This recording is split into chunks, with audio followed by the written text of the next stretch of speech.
All right. Welcome everyone to another episode.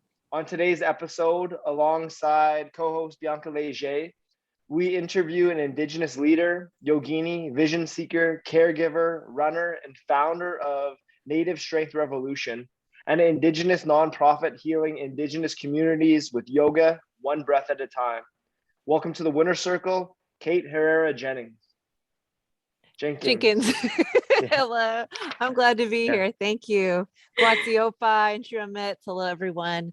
My name's Kate, and I'm a member of Cochiti Pueblo, currently living in Birmingham, and super excited to be with you for this hour. hmm So with these conversations, Bianca and I, we like to send out an uplifting, inspiring, empowering vibe to all those tuning into this vibration, to this frequency. And our first question is a real positive one, and that is, Kate, what do you love about your world right now? Hmm. Well, I'm speaking right now from my home. My home feels very complete. I think we might talk about a little bit later. I just sold my yoga business, my yoga studio of 11 years. So I'm here in my home and I'm able to really be in daughterhood. So my mom is 81. She's been living with me for the last 2 years. She needs complete care. And it's a really good feeling to be able to take care of my mom, take care of my husband. I know sometimes we think we can be trapped at home, yet really fully stepping into these roles is challenging and it's beautiful. And that's where I am right now. And I'm very grateful that I have the opportunity to be home and make a home for the people that are most important to me. hmm So in your intro, I listed many different hats that you wear, but amongst all these hats, what is the overarching, the overriding mission of it all? Whether that be your professional endeavors, your personal endeavors, and everywhere in between, right here, right now. What is your current mission here in this reality plane, Kate? Hmm. Yeah, so mentioned caregiver and also mentioned founder and leader of the nonprofit right now. I love that a lot of people that come through the training, actually most of them that come through the training call me Mama Kate. So I want to be able to nurture people into this new realm of wellness that might be newer to them or just to their communities and really listen and really see them. A lot of people haven't had that opportunity in their environment, and same with being a caregiver for my mom, making sure even though she's not as able-bodied as she once was, making sure she feels cared for, nurtured, and that she's in choice.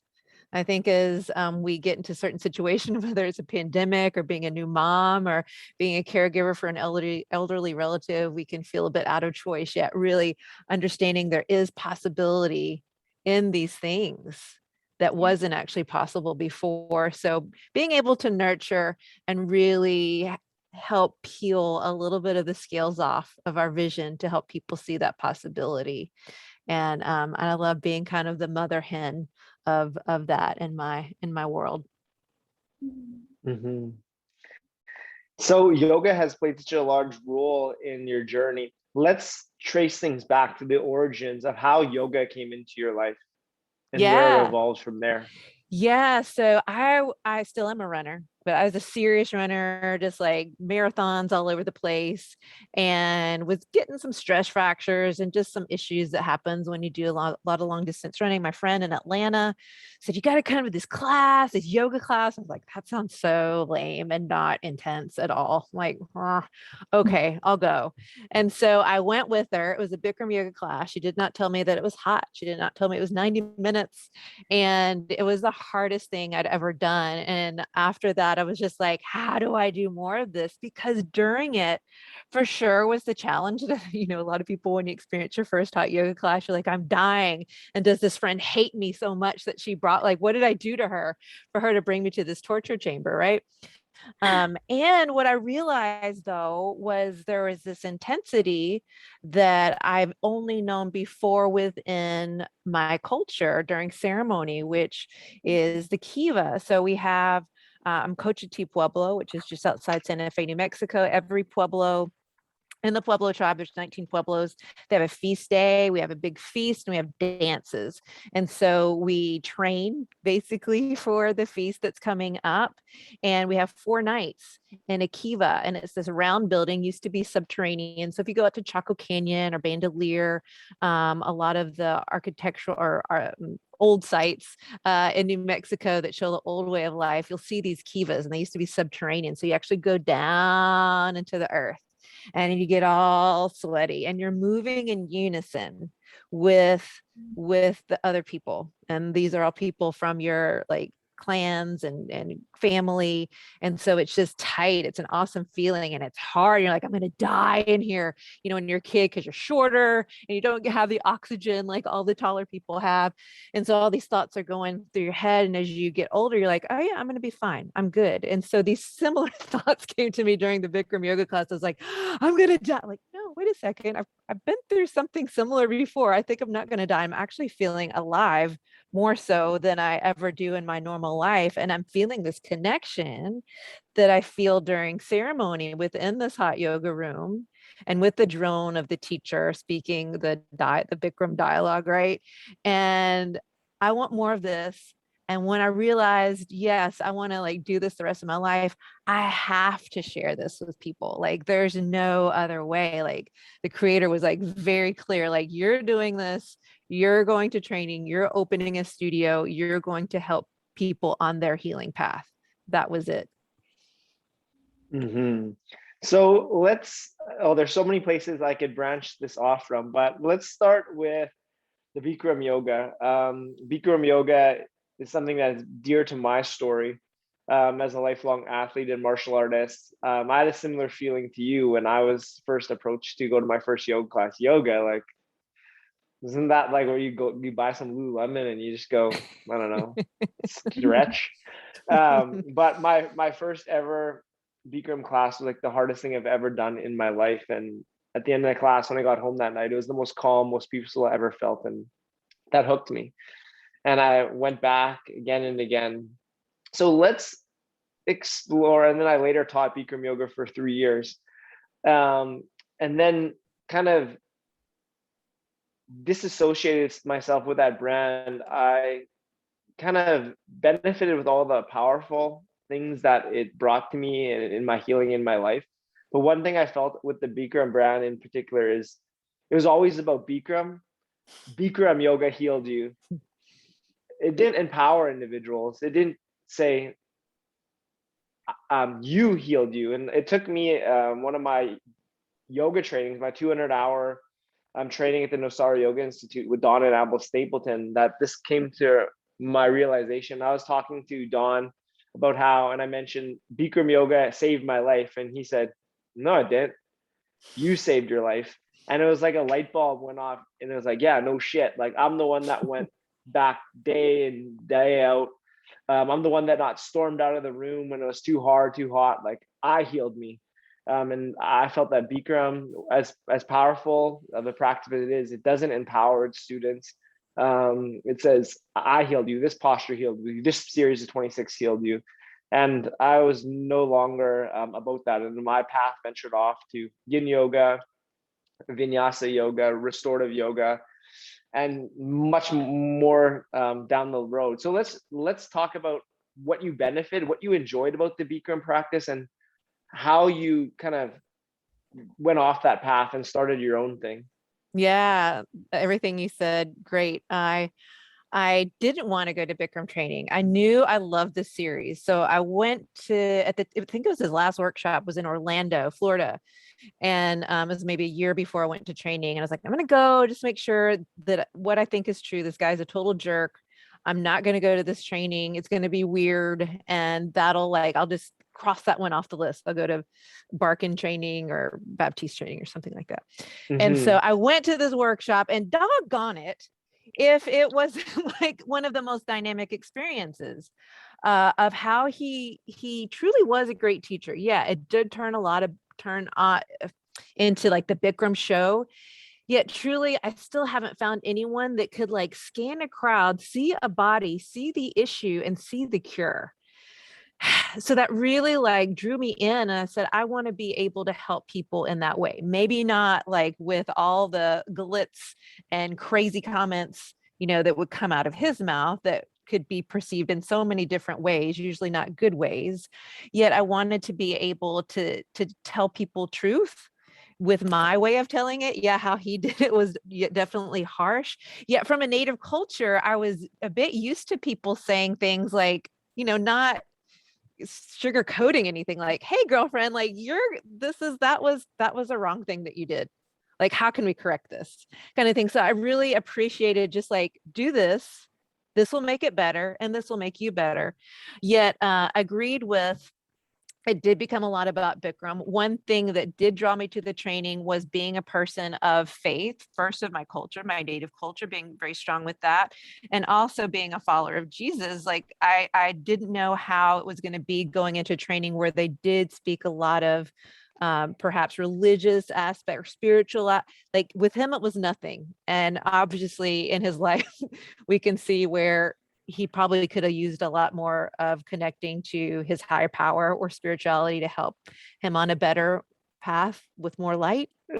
Mm-hmm. So, but in the beginning, that's what actually brought me to that training. I was like, well, he really doesn't go off on a tangent of like how my spirit life should be. There was a space for that. So I appreciated that. Yet for sure, like we did open up a Bikram yoga studio in 2010. And then 2 years later, we de-affiliated. A lot of it was because, yeah, I did start to discover vinyasa, and yeah, I was going to other places in town to do that, which is silly. Like I can't offer this at my own studio as a Bikram affiliate. So yeah, we did debrand. We did de-affiliate with Bikram Inc. And a lot of it too was as I started to realize my core values, they were nowhere near what his core values were appearing to be. So I knew it was time to move on and really rebrand with who we are. And we named ourselves Kiva Hot Yoga after the Kiva, that helped me really start to blossom spiritually from a child and really understand that there is spirit connection with movement, and there is spirit connection in a group, and there is spirit connection with a group and movement, and all came together for me in that way, knowing that that was the path, and to yeah, create what was me and be able to offer it. And yeah, we're here in Birmingham, Alabama, where there's really not a native community at all. Yet I knew, like, while I'm here in Birmingham, I know it's not going to be forever. I want to be able to offer what has helped heal my people for generations to people that might not have access to what their ancient ways of healing are. And of course, it's yoga, which is not mine, which is not American. It is from India. So still respecting the lineage from where it came from, yet also offering a lot of the, I do a lot of storytelling within my classes. So offering a lot of the storytelling from my lineage, from my traditions and culture. So people can really start to understand, like, this is not a new fad. Hot yoga is not just didn't, get invented in the 80s. Like this is ancient stuff, y'all, and it works. And like Mm-hmm. trust it that yes, you, just like you said earlier, you have the power to heal right here by showing up, by just showing up, not leaving the room as much as you can resist, and just showing up and do your best. Mm-hmm. Absolutely. And let's now examine another foundational root of your journey, and that is your Indigenous heritage and your background. Let's talk about that. Have you been deep in that lineage since you're born? Were you raised in that community? And then, yeah, let's examine that. And how did you end up to where you are now? Yeah. Which, Yeah. So my dad, my mom is white, from the mhm. South, and my dad is native from New Mexico. He didn't speak English till I think he was 5 or 6. And so he was raised very traditionally, went off to college, met my mom. And then all my summers from really like around, I mean, we would visit family, but really intense visits where I'd learn a lot started at 8. And so I'd spend my summers there with my grandparents, and my dad would float in and out. He had a lot of time with my granddad and with my grandma, and really starting to learn the ways, and like, just being in awe that like, oh my gosh, like this is I was always very grateful from an early age because I knew it was different, because I lived in a different part of, like, I lived in the South, and I knew this was very different than what people experience there. And I was like, wow, this is like, I just always like, I wanted to be fed with more of it all the time. So whatever I could do, which from an early age was dance in our ceremonies, like I wanted to do it, and I still do it. And like, I want to be like, if you come see our dance, you'll see people of all ages from like 2 to like 82. So I want to be that 82-year-old white haired woman, still like doing my best to like do the moves there. So yeah, it's something that completely fills me when I'm there. And again, like I said, like when I experienced that connection in my first Bikram yoga class, I was like, oh my gosh. So it's this constant way of, which I love prayer and I love other forms of worship, but movement and sweat together, like, is just something that I always want to continue to do. So when I go back to the reservation, it's, I, I can't even explain the fullness that I feel. It has been challenging over the past couple of years because they have canceled ceremonies, the feast days, for the last 2 years. So it's just like, oh, so we do other things. I've learned other things about my culture, in that time that I've been in the Kiva, and I just um, sweat more in the hot room. So, but yeah, it's something that means the world to me. I can't imagine not having it. I can't imagine, there's not a price that would be big enough to sell it, if that makes sense. And I'm very thankful my grandmother's still alive. She's 97 and she lives on the reservation, and she's just still an amazing rock and wealth of stories and knowledge. Everybody calls her grandma. In the beginning, I used to be like, she's not your grandma. She's only got like 8 grandkids and you're not one. And so, but now I'm like, yeah, everybody thinks, so it's really cool. She's like, she's truly an elder. And I'm super grateful to have her around as well. And everything that I get from her, I do my best to pass on to you. That's our job. That's what we need to do as storytellers. Mm-hmm. So one thing I'm really curious about is you also being a follower of Jesus.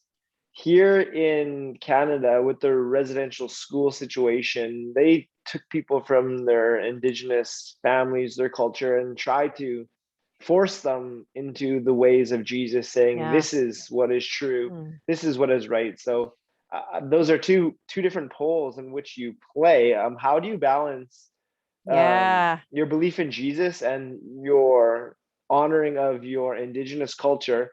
And how Yeah. did Jesus come into your life? It's a common family discussion. So my grandmother is a follower of Jesus as well, as is my dad. And so that's something that luckily, like, we love. It's something that we've learned to honor our traditions and be able to bring them together. There's nothing that we do in our traditional life that would not honor God. It all does come together if you really take the time within your spirit to like just like ask God, is this what you like, is this okay, is this what you want? And it's like, yeah, like, worshiping doesn't just look like what Europeans brought over, and so it is horrible. So my dad went to boarding school in New Mexico. My grandma went to boarding school. They actually had not bad, from what they say, not bad experiences. It was okay. They learned a lot of skills that they felt they wouldn't have learned otherwise. My great grandparents were at Carlisle out in Pennsylvania, where a lot of history has been revealed lately as well. Yet it's something for me that's very personal. Like, I had drifted off from the church, I guess you could say. And during a yoga retreat of all places in Mexico, I met a healer. He did a session with me, and something just like opened up. And then it was a truly indigenous experience, because this man is indigenous to that region of Quintana Roo in Mexico. And being able to just like feel the Holy Spirit like say, it like, here I am, it's go time. I'm like, yes, here I am, I'm here, I'm yours, it's go time. So for me, it was a very indigenous experience, and that's what God wants. God wants, or however you call, God wants to meet us wherever we are. And it does break my heart that Christianity was brought here in such a violent, horrible way, and with the Pueblos as well. I mean, the missions were set up by mainly the Franciscans throughout the Southwest that forced people into Catholicism instead of giving a choice, instead of the beauty of discovering God yourself, which is to me like the most beautiful experience that's happened to me. So for me, I don't preach necessarily. One day, like, I would be great to have some kind of medium to do that. Yet what I know for me and my past and everything that's happened, like, there's no way I would be in this place of positivity and love and light without that. And I would love a platform to be able to share my story. And I think that's really whatever our faith background is, whatever the thing, whether it's a yoga class, right?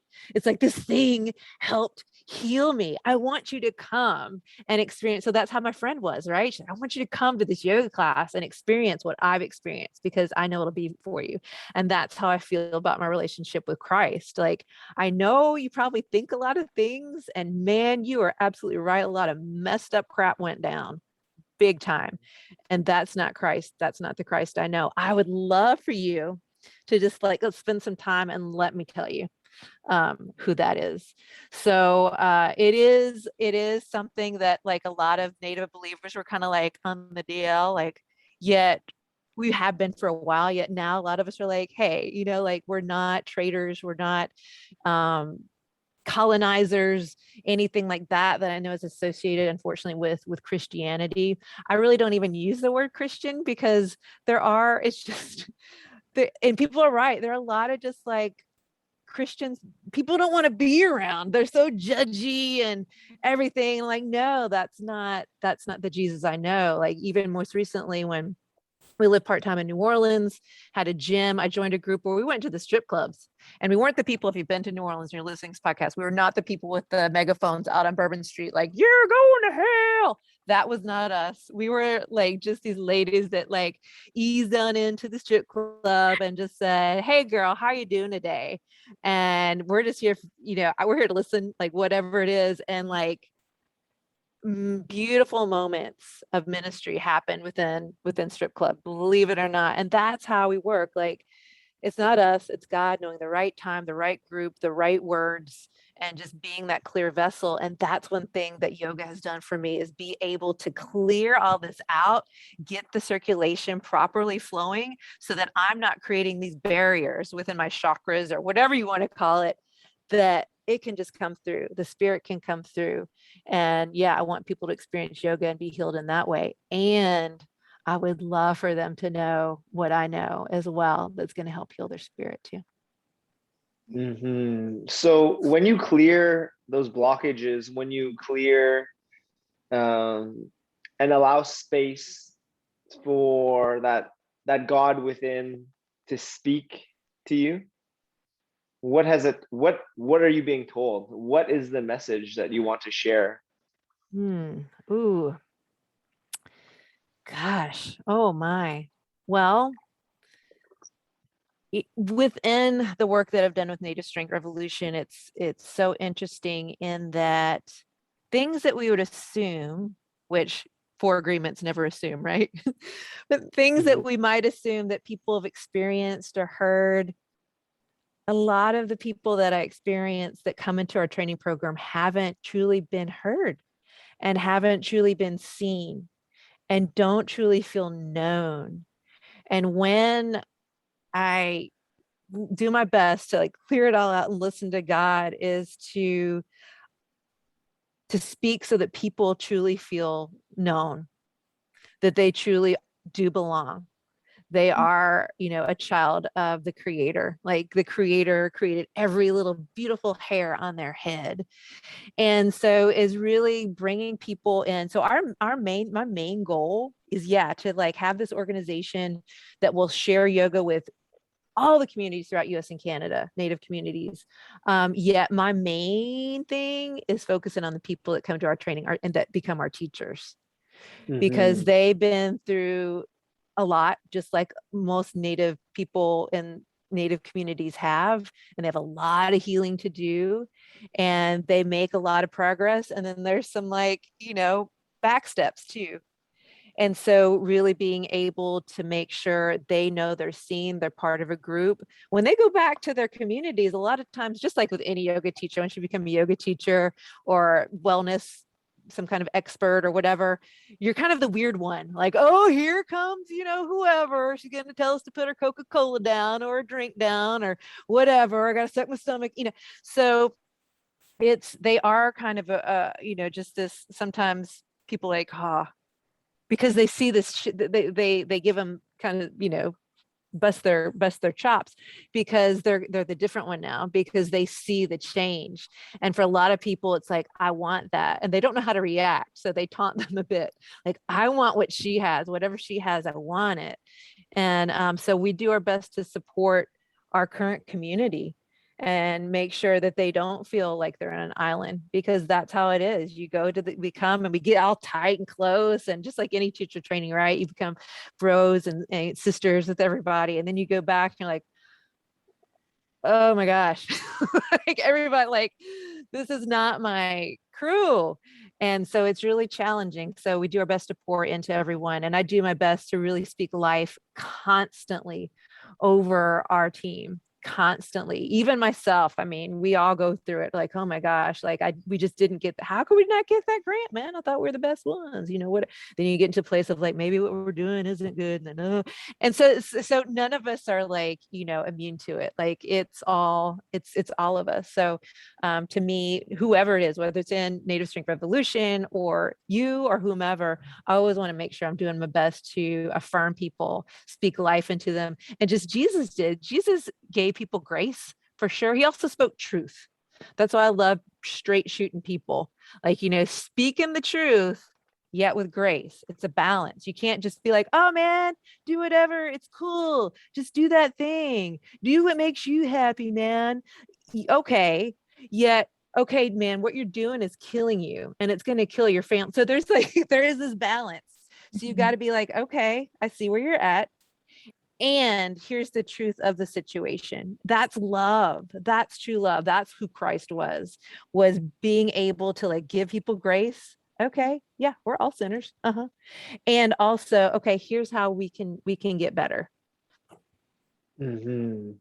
So I feel like one last root that we need to examine is the root of your current project, and that's Native Strength Revolution. How did that get founded? What did that process look like? Yeah. So I had this vision like 11 years ago of that I was going to create a 18-wheeler that was going to be a hot yoga truck. And I was going to get my CDL lessons and I was going to drive it from Pueblo to Pueblo, because all the Pueblos are kind of close. So I was like, okay, I'm going to hit my tribe, and like, we're going to like, maybe I could get 2 classes in per week per Pueblo kind of thing.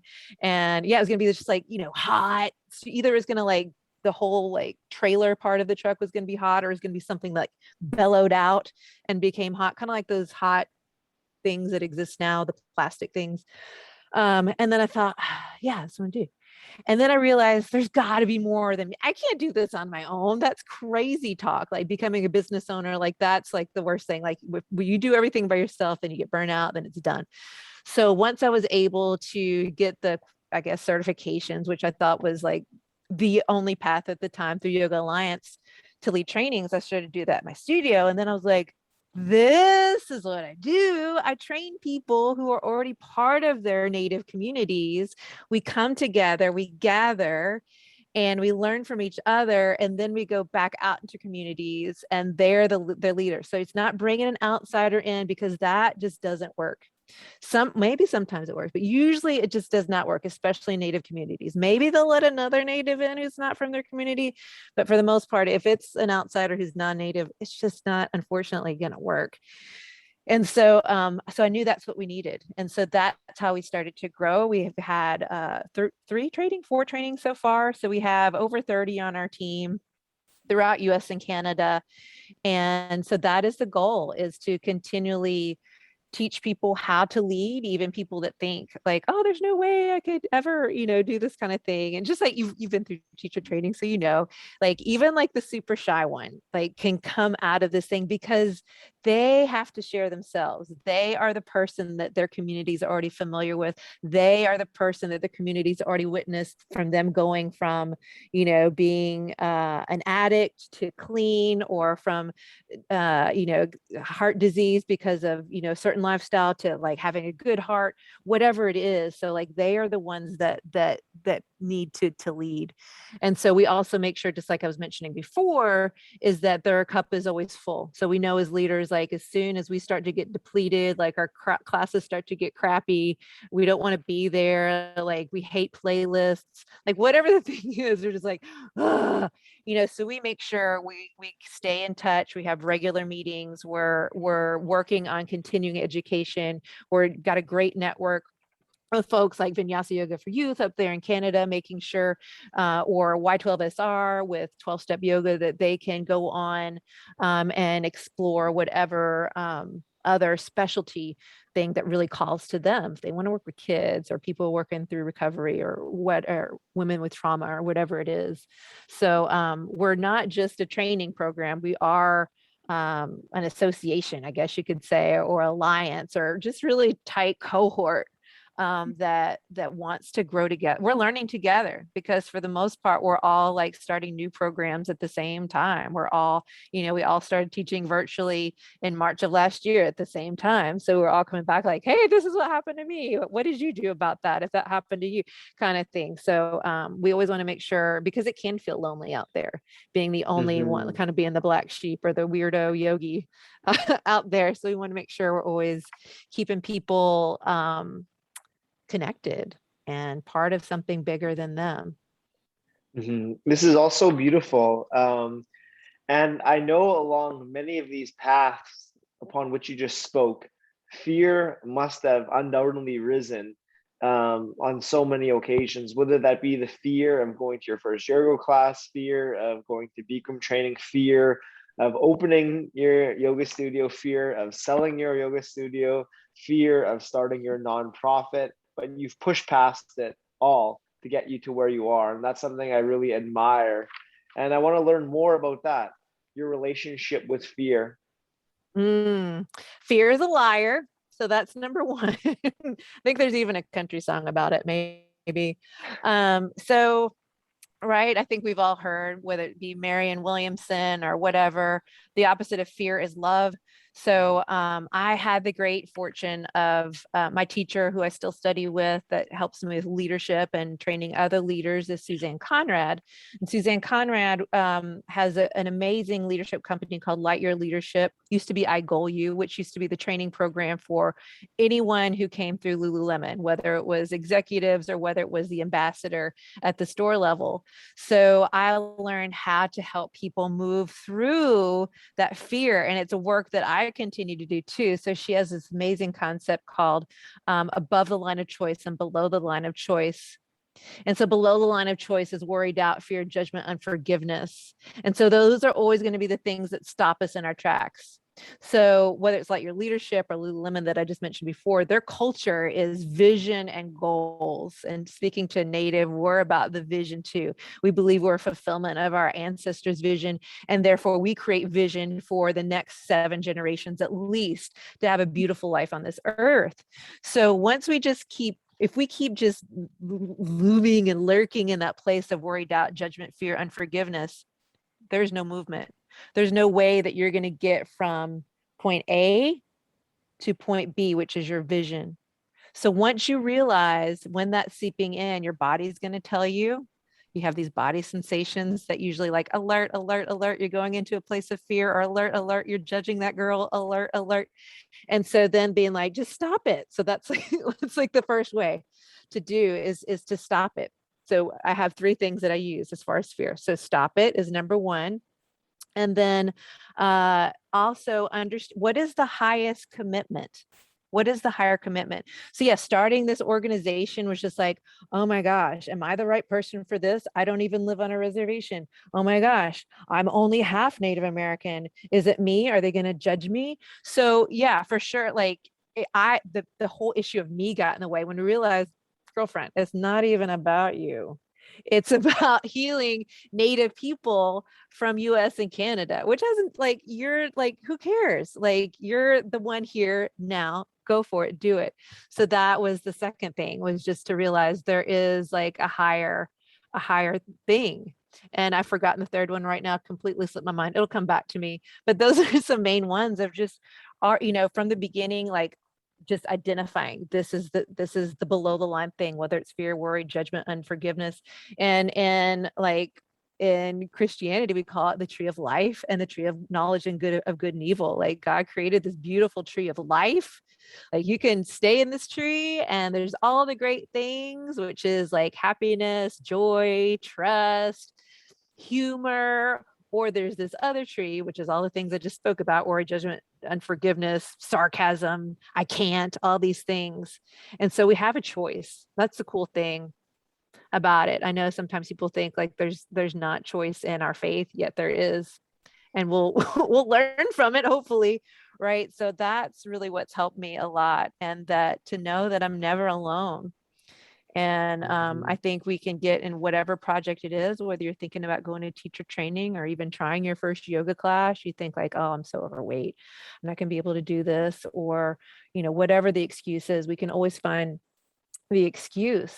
Yet realizing like I have a creator, I serve a creator, or however you want to call God, that is with me every step of the way. And but for sure I get scared. I ain't gonna lie. So that's we've used those experiences to learn from and grow stronger, for sure, right? Mm-hmm.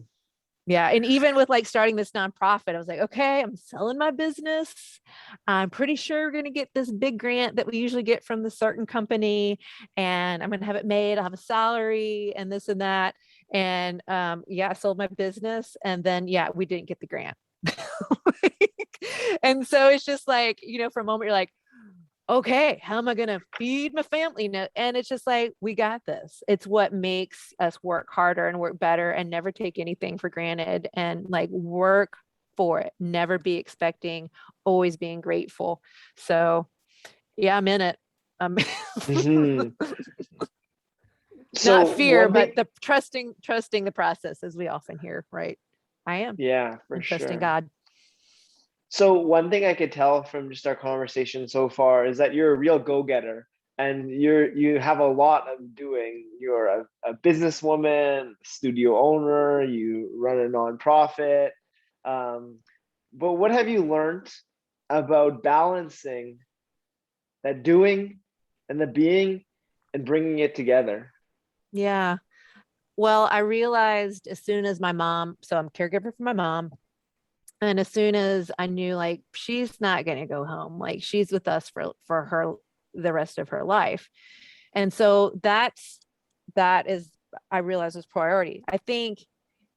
And that's something I really want to shed a lot of light on in the next year or so with what my nonprofit does, is elder care and care of caregivers as well. So I know a lot of amazing programs are poured into youth, and that is so needed as well. And it's part of who we are to really honor and respect our elders. And like I said before, keep them in choice and learn from them. They have so much to offer us, so much that we're not tapping into. We are in a totally like very digital, virtual world right now, and they're not necessarily part of that. And I think that's kind of the issue a bit, is how do we do that? How do we like inform the generation under them? Hey, this is how you bring an iPad to your, whatever. This is the site you can, they'll help them do chair yoga or whatever, the thing is. So when I realized, okay, somebody else can run this studio, I can delegate. I have a staff in the Age of Strength Revolution, which is amazing. I can delegate these tasks to them because they can do that. So there's another person in place here for this role. There's more people in place for these other roles that I used to be doing all of. I am the only one that can truly be what my mom needs. I can like want to do all this other ministry that I want to do, because there's so much I want to do, yet I'm the only one that can be the mom minister right now. And so it's really being able to listen and discern for your purpose, for your role in the present moment. Like, what is the only thing that I'm can do. Like there's nobody else that's going to step into that space but me. So for me as a daughter and as a wife, because like, yeah, if anybody gets neglected in like the roles of my life, it's my husband, unfortunately. So I realized that you can't sustain that and still have a happy marriage. So like right now, especially through the pandemic, I love being home. I know some people are like, I gotta get out of here with these people. Yet I love being in my home, being able to set up, that with my mom and my husband as well. It was definitely a shift because we can get into this place of like, oh, well, I'm the owner or I'm the founder or there's nobody else that can do this role. Do you realize how busy I am? Is there not another sibling that can do this or take care of this person or deal with this? No. You're it. You're the only son, you're the only daughter that your parent is going to have, or you are the grandchild that your grandparent depends on, and they don't say a lot, and you're not going to see them as you scroll through what you think is important on your social media. You're not going to see grandma like having a bad day. So it's really hard in this digital age to really let that sink in. And so that is my priority over the next year with Native Strength, with Native elders and all elders, to really be able to focus on them, because they're not going to be the cute TikTok viral video, Mm-hmm. that gets our attention. So that to me is priority. And no Mm-hmm. matter what you're doing, we have to make time for our elders. Mm-hmm. And One it's thing. one of our core values. I mean, as Native people, and it should be all people, it's one of our core values, and it's really kind of like sunk down on the priority list, and it should be like number one. Mhm. One thing that I've learned from elders in my community, I have a bit of Métis background. I try to do Indigenous sweats every month, and I'm trying to learn more about that culture of my own. One great thing that I learned from the elders I work with is their presence. There's so much that we can learn from elders and even yoga teachers, their presence, that may not be able to be translated digitally. Mm. What have you learned about presence on your path? Presence, whether that be from elders you worked with or even dear teachers you've met in the yoga field. There's an energetic vibration that transcends from one to another in the Yeah, real world. I know it's definitely been challenging over the past couple of years for sure, right? Um, Yet, oh my gosh, so just a few months ago, so Pueblos have still been on lockdown, like from the beginning of the pandemic until just like a couple months ago, I think to like May. And there's still the signs like at the reservation entrance, like no visitors allowed, meaning though, even though I'm a member, like that's not where my bed is. So I'm technically Mm-hmm, not, a resident. So I still like as soon as there was no guard, like I think it was back in August, like I went to see my grandma. And I literally I can't the only way I can describe it is like a video game. You get to like that last stage and you find the princess or whatever, and your whole body just becomes this glowing thing or whatever. You get like mm-hmm, 20 mm-hmm, lives, like that's it. So it is such a priority to make what, if it's a pilgrimage to see, like, yeah, I drove there 20 hours straight from Alabama in a Jeep to go see my grandma in New Mexico. And because I couldn't, I was like, should stop and get a hotel, but I was so excited to like see her. And I think we've got to make that pilgrimage. It doesn't necessarily, maybe your parents are gone or your grandparents are gone. Yet I remember growing up and spending the summers with my grandma. There would be random like elderly people that she would just take on. Like it was auntie somebody. I'm like, so how again are we related? Because it was like pretty distant. That was her way. And that's what I've learned. So like it can be your neighbor, like, hey man, you doing okay over there? I'm not coming in because I don't want to get close. But it's still like we were a bit aware of that during the beginning of the pandemic. Yet that's how it should be when we're not in a pandemic too. So because they're kind of like living pandemic life all the time. And a lot of natives are too. People think like, oh, we're so isolated and like we can't get to the store. Like, okay, that's the reality for a lot of natives. They don't have a job or they don't have a car to get to the store. They don't have electricity and they don't have Wi-Fi. Like this is reality. So I mean, my thing is just like, yeah, I mean, it Meals on Wheels. Like, I don't know if they have it in Canada and States, it's something that takes like not even an hour out of your day to like make sure an older person has like a nourishing meal, might be their only meal for the day. So to me, it's like, it's not just going to come to you. It's not going to be just something you can click on like, yes, I agree with that, or I signed that petition online. It's like you have to go search for it. And again, because they're not in the forefront, they're not the scantily clad post on Instagram or the cute dance video. We just don't see it. So we've got to be aware of it and go to them. Mm-hmm. So through all this, how do you ensure that you nourish your soul, your spirit, and fill your cup so that you can serve all these people upon which you speak about? Yeah. Well, grandma visits are huge. So if your grandparents are still alive, go see them. There's like nothing that compares to going to see my grandma. And yeah, so I mean, because literally like just, I mean, this can be in different situations. I'll give an example of grandma. Like I go there, I'm loved, I'm fed like you would not believe. I mean, they just bring out all the stuff and gifted. Like I didn't even do anything. And like she just sends me off with gifts, with pottery, with things, sculptures, kachinas, like whatever it is. And I think, finding wherever that community is, maybe it's not your family, it's someone who will speak life over you. For me here, even though I don't have any family besides my mom and husband here, my husband's from Alabama, that's why we're here right now, is that I do love the ladies from where I go to church. And this is a different church. I mean, it's a very diverse church. My pastor's not white. And it's a place that I can go and get loved on. And like they speak to us like we are like we're messed up, man. And like we're all messed up and we're going, it's like a hospital. And we're just going to like feel a little bit better, get a cast on, get a band-aid here, get some salve here. And so it's not one of those churches like, you're gonna go to hell. It's not what you think of Alabama church. I promise you that. Yeah, that's how I get filled, is like waking up every day too in that and praying and like starting with like what I'm grateful for. There's something. I mean, like working with my mom, like she can't walk anymore. I've worked with people a lot with kids and elderly who are in wheelchairs. It's like, oh my gosh, like just like, as I'm praying, Lord, thank you that my legs are moving today. And, I can be Mm-hmm. your hands and feet. So for me, that's what fills me up, is Mm-hmm. really praying, like going into the word, like reading some stories from Jesus. Like it's some dope stuff in there. I know it seems like, but yeah, I'll just go to the red letters and like what he said, blow your mind.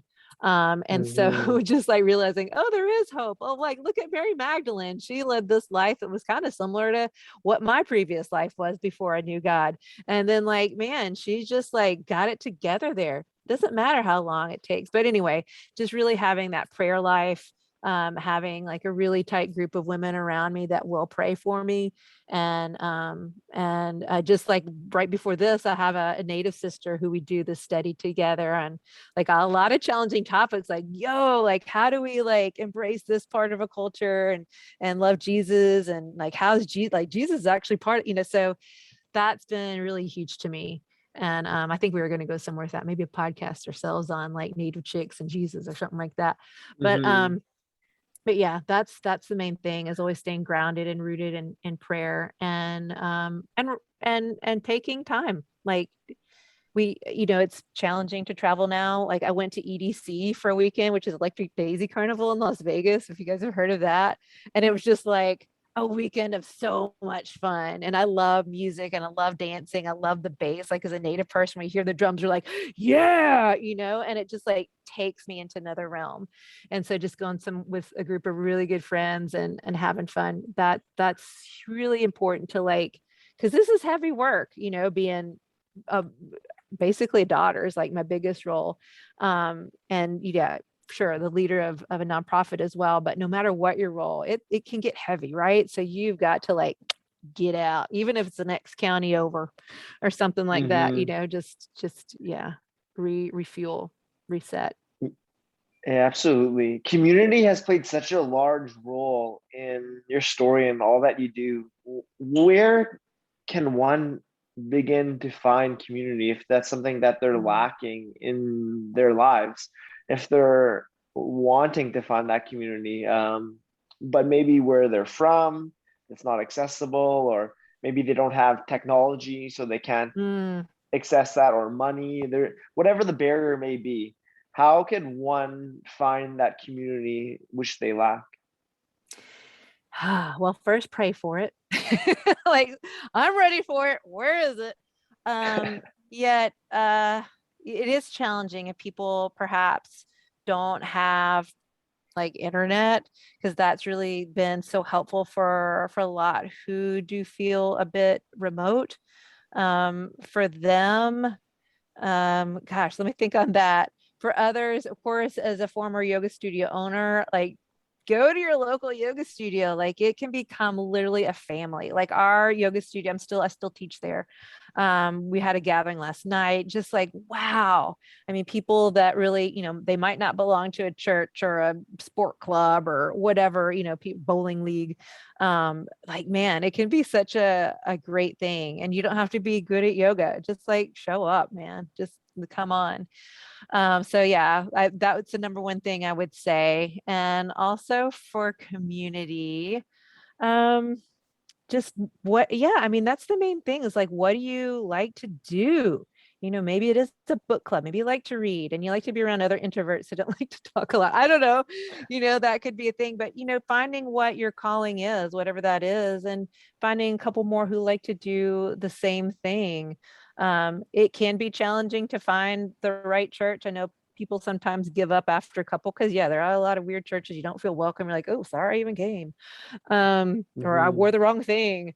So that, researching that too could be something. And with my church, it's actually, I guess you could consider kind of like a really big church, yet we find community in our small groups. So we have people who like running or who like walking their dog or riding motorcycles or studying a certain thing or gaming. So yeah. And for people in remote areas, I'd say the people who are looking for groups to go find those people. Go find those people and like include them in something. And that's probably going to be an elderly person or an indigenous person that doesn't have Mhm. access to internet yet. But the Mhm. pandemic Mhm. did for a lot of communities prove to actually help solve that issue once they saw Mhm. the lack of it in a lot of nations. Yeah, absolutely. So, with all episodes, I ask a final few questions to all guests, and I'm about to get there, but we haven't heard from Bianca yet. She's been very silent, and I just want to give Yeah. her an opportunity to ask any questions that may have come up for you Oh my so God. far. I'm listening to you, Kate. You have so much to share. I'm just happy I get to listen to you. I'm feeling so inspired. And it's this whole mission you embody is so powerful. So I'm just listening and receiving right now. I feel like I'm playing the role of a listener right now. It's a gift. Yeah. Mhm. So much wisdom shared through all the highs and lows that is this journey of life. What has been the greatest life lesson you've learned on your path thus far, Kate, that you feel called to share with Bianca, myself, and all listeners right here, right now? Yeah, trusting in timing. However you call your higher power, trusting in that timing, whether it's God's timing, universal timing. Um, My teacher, Suzanne, talks about some major setbacks being failure, frustration, and one is disappointment. And she breaks down the word in that it's a missed appointment. And it's not that what you're up to isn't important or that it's not worthy of the group that you're serving. It's that it's probably not the right timing and that the universe or God has the correct timing for it. So don't give up on it. And because that's been Native's strength, that's been the yoga studio, that's been waiting for the right man to marry. That's been leaving being a stripper when I was in my 20s. So there's like all these, things that I'm just like, oh, I wish I like there's timing, and there's a way to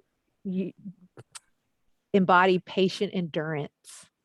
It's patient endurance of like, there's a thing that you want, or a person, or person in your life, or whatever it is, or a role, or for your organization, your business to be in a certain place. Just do the thing and have that patient endurance and the right timing, because the vision has been placed on your heart. You think you created it and you painted a lot of it, yet the creator like placed that on your heart. And so creator wants you to succeed in that vision and see that vision. And when you get there, from my experience, it's been way bigger and more beautiful than I ever imagined. So what's happening now with Native Strength is way cooler than me driving a truck, an 18-wheeler around. Right. And so, so that's what I would say has been just being super patient. And even when you think like, this just didn't even work, this was a waste of time, then you realize like just wait, like wait for it. So it's a lot of wait for it, like, because you're on the right track. Just wait for it, and you are going to get like the most amazing gift of your life, and seeing that vision come to fruition in more vibrant colors than you could ever have imagined. Thank you so much for that. In 3 words, and you can elaborate on these words or not, in 3 words, how would you describe the experience you're having on this earth?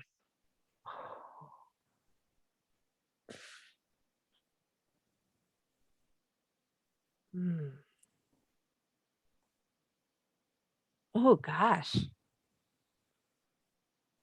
Obedient.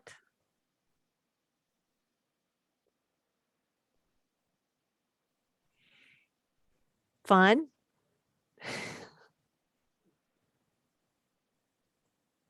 And grateful. Obedient, fun, and grateful. Can you elaborate on the obedient? Yeah. I'm gonna go back to my teacher Suzanne again. She breaks down. I love that she breaks down these words. I think that's really cool. And people break down words. Oh, be thy essence. Obedient. Oh, be thy essence. So there's a way we think we should show up to the world, like, oh, this is what culture looks like, or this is how I should be doing my TikTok or whatever. And instead there is something better. Like God like created this bigger path. And it seems like kind of uncool, I think, in our day and time to think like, I want to be like how God would want me to be. Yet when I lose myself and like, oh, I'm going to do it Kate's way. And I'm like, God, let's do it your way. Like when I surrender and I'm like, okay, I'm tired of fighting and this is not working. And I just like, like in Shavasana, when we like just finally open up our hands and are that receiving, and I've stopped the fighting and struggling in the class and everything like that. So similar to that, when I finally surrender and I'm like, your ways are higher. Yeah, I'm ready to go your way. So that's obedience to me. That's obedience. And can you elaborate on the fun? Fun, man, no matter what, there's fun. Fun is strategic. So like, we're not going to just like be walking through a life of weekends at EDC. It's not going to just be cool, like fluorescent rave colors and carnival rides and Diplo at every corner. There's hard times where most of us are like, have had massive challenges over the last 2 years, right? Yet finding fun, like, man, like taking care of my mom. There's some stuff that like, not the most fun, like what you would typically think thing to do, but we make it fun. I don't want her to feel undignified or embarrassed of some of the things that I do for her, so like, let's have fun with this. I was a camp counselor for kids and that had a lot well, they had like cerebral palsy and spina bifida. So we were just like, yeah, it was like but we were together and we had fun with it. And so that's like, that experience is what I try to bring here, being that fun camp counselor, like, all right, well, this is what we'll do. This happened, but like, well, you know, we'll make fun of it, not make fun of it, but have fun with it.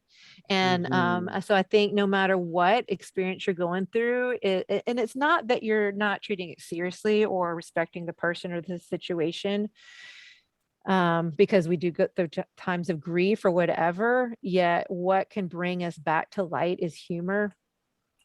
And that's a native way too, no matter what we're going through. It's different than sarcasm. Sarcasm's a little bit below the line, or self-deprecating, it's below the line. But humor and bringing the more color into the picture, humor can really help any situation. That's how we're created. We're created to be beings of joy. Sorry, you cut out there. Sorry, I didn't mean to cut you off there. That's all right. And I was just going to say, and lastly, you mentioned grateful. So what role does gratitude and being grateful play in this picture? So like I mentioned before, like upon waking, it's the first thing. We could totally just focus on the things that aren't right in our life, or the things that didn't go right, or the things that we don't have yet. And, I think about it as the circle. So we want to look at what we have in the circle instead of what's outside the circle, because a lot of times we do look outside the circle, like, look what's in the circle. It's pretty amazing.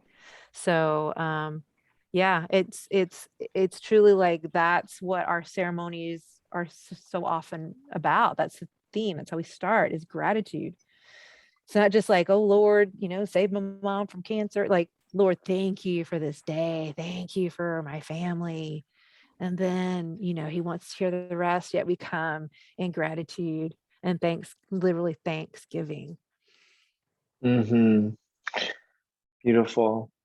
So my final question, we've spent a lot of time revisiting the past and really enjoying the present with this conversation, but I want to fast forward and bring us into the future. And we're going to be alongside an 85-year-old Kate Herrera Jenkins. Who is that 85-year-old Kate? Where are you? Who are you surrounded by? What are you doing? And what is the legacy that you've left here on your time on Earth? Yeah. So I'm doing yoga somewhere, either I would say New Mexico or maybe Mexico. I do love Mexico. And I think from old joints, Mexico will feel really good. And I'm surrounded by people who I've taught and who teach me, like continue to teach me. So even though somebody's younger, like they're teachers too.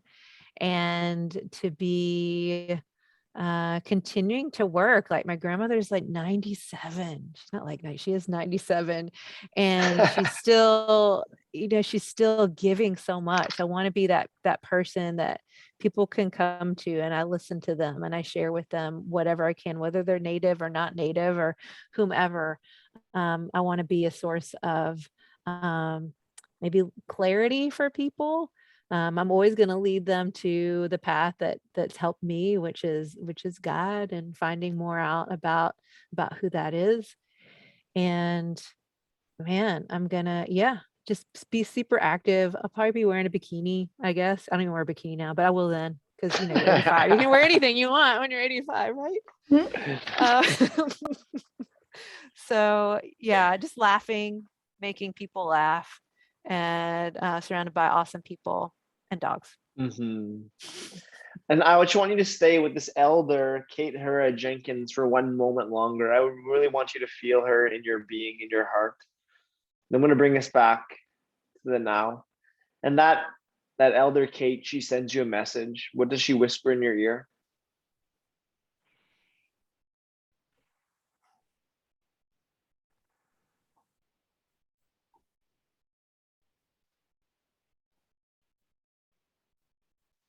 Just loosen the scales from your eyes and see the light. What wise wisdom for you and for us all. It's been an honor and a pleasure connecting in this conversation, Kate.